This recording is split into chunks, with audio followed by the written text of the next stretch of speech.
Morning, guys. So I wanted to just pop in really quick and talk about the kind of fall doldrums that set in as you're seeing that you have a bazillion summer squash and 54 chickens that need to be butchered and fruit on the trees that needs to be canned or dehydrated. What it feels like inside to look at all this abundance and just think, if I just put it in the compost pile, will anybody notice? Will anybody care?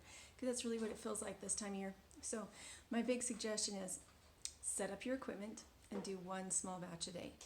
With canning, most canning jars will, or most pressure canners will fit 7 quarts. That's one batch a day. And the other thing you can do is if you have a lot of summer squash, you can use a guillotine to slice it, or you can use one of those rotary graters, or you can just slice it by hand.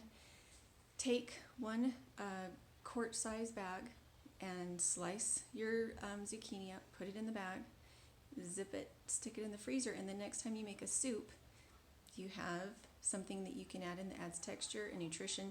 It's a good vegetable that's a filler in soups. If you grate it, then you can use it for banana bread later, zucchini bread later.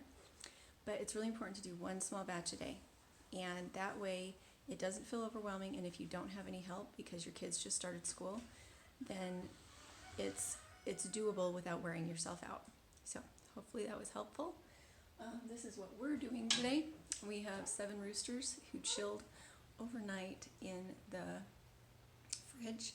And so we're going to do some raw pack meat. We also have some bone broth to do up.